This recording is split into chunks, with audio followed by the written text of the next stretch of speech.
جب جنگ احد میں یہ افواہ اڑا دی گئی کہ آقا شہید ہو گئے ہیں تو مدینہ المنورہ میں ایک عورت تک جب یہ خبر پہنچی کہ آقا کو شہید کر دیا گیا ہے، وہ عورت بے چین ہو گئی، بے قرار ہو گئی۔ وہ عورت اپنے گھر سے نکلتی ہے آقا کی تلاش میں، آقا کی خیر و عافیت کی کو معلوم کرنے کے لیے، آقا کا حال جاننے کے لیے اپنے گھر سے باہر نکلتی ہے۔ جب گھر سے باہر نکلتی ہے، چونکہ اس نے سنا تھا کہ آقا کو شہید کر دیا گیا ہے، جب گھر سے باہر جاتی ہے تو کچھ صحابہ کرام علیہم رضوان جو جنگ احد سے واپس لوٹ رہے ہوتے ہیں ان کو دیکھتی ہے، پوچھتی ہے میرے آقا کا کیا حال ہے، میرے آقا کیسے ہیں، میرے محبوب کیسے ہیں۔ میں نے حدیث پڑھی تھی نا، لا یؤمن احدکم حتی اکون احب الیہ من والدہ وولدہ والناس اجمعین۔ اس وقت تک انسان مومن ہو ہی نہیں سکتا جب تک وہ آقا سے ایسا پیار نہ کر لے جو پیار والدین کے پیار سے زیادہ ہو، جو پیار دولت کے پیار سے زیادہ ہو، جو پیار اولاد کے پیار سے زیادہ ہو۔ انسان مومن بنتا ہی اسی وقت ہے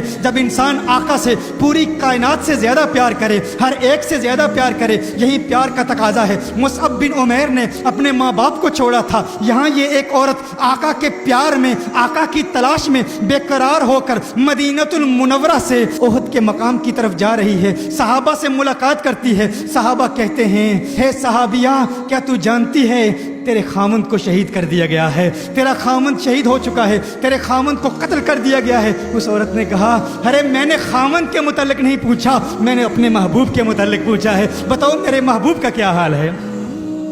میری بہنیں غور کریں، اب سوچیں، اس عورت کے مزاج کو سمجھیں، اس کی سوچ کو سمجھیں۔ اگر آپ کے خامند کو شہید کر دیا جائے ہمارا حال کیا ہوتا ہے؟ اگر ہمارا کوئی اپنا شہید ہو جائے، اپنا قتل ہو جائے، اپنے کسی محبوب کا انتقال ہو جائے، کسی پیارے کا انتقال ہو جائے تو ہم آقا کے پیار کو بھول جاتے ہیں، آقا کی محبت کو بھول جاتے ہیں۔ اپنے کسی رشتہ دار کا جنازہ اٹھایا جائے تو نماز بھول جاتے ہیں، عبادت بھول جاتے ہیں۔ کوئی جرت نہیں کرتا کہ فلاں صاحب کو نماز کی طرف راغب کیا جائے۔ وہ کہے گا ارے عقل کے اندھے تجھے پتہ نہیں ماتم کا گھر ہے، یہاں فوتگی ہو گئی ہے، پریشانی کا وقت ہے، تکلیف کا وقت ہے، ارے ان کے لیے اتنی بڑی مشکل کا وقت ہے، انہیں اس وقت نماز کی یاد نہ دلا۔ نماز کی یاد دلانے والا داعی اور مبلغ بھی جب نماز کی طرف راغب کرنے کی کوشش کرتا ہے تو ہچکچاہٹ محسوس کرتا ہے، ڈر محسوس کرتا ہے، گویا کہ اسے یہ خوف لاحق ہوتا ہے اگر نماز کی طرف راغب کیا تو گھر والے کہیں گے موت واقع ہو گئی ہے تو عبادت یاد کرا رہا ہے، موت واقع ہو گئی ہے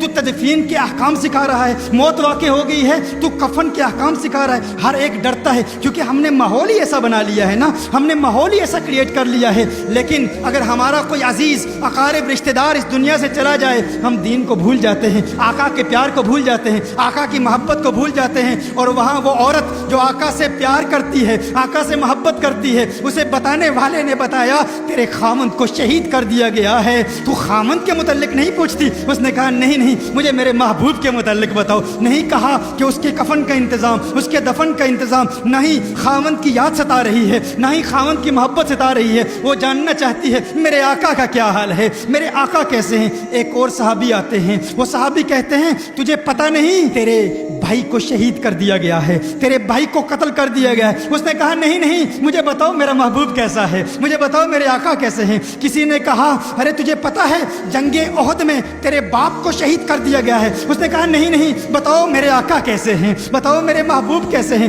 پھر کسی صحابی نے بتایا کونین کے والی صلی اللہ علیہ وسلم الحمدللہ خیر و عافیت سے ہیں۔ جب آقا کی خیر کا علم ہوا تو پھر بھی نہیں کہا کہ اب مجھے میرے خامن کی لاش کی طرف لے جاؤ، خامن کے جنازے کا اہتمام کرنا ہے، اپنے بھائی کے جنازے کا اہتمام کرنا ہے، اپنے باپ کے جنازے کا اہتمام کرنا ہے۔ کہا نہیں نہیں آقا خیر سے ہیں، آقا عافیت سے ہیں، مجھے آقا کی بارگاہ میں لے جاؤ، کیونکہ مجھے سکون اسی صورت میں ملے گا جب میری پیاسی آنکھیں آقا کے چہرہ والضحیٰ کو دیکھیں گی۔ آقا کی بارگاہ میں جاتی ہے، آقا کے ایسی چہرے کو دیکھتی ہے اور پھر کہتی ہے یا رسول اللہ آپ کی عافیت اور خیر کے بعد اب ہر مصیبت ہے چہے، اب کسی مصیبت کا غم نہیں، آپ خیریت سے ہیں، اب کوئی غم نہیں، کوئی ڈر نہیں، کوئی خوف نہیں۔ یہ پیار ہے۔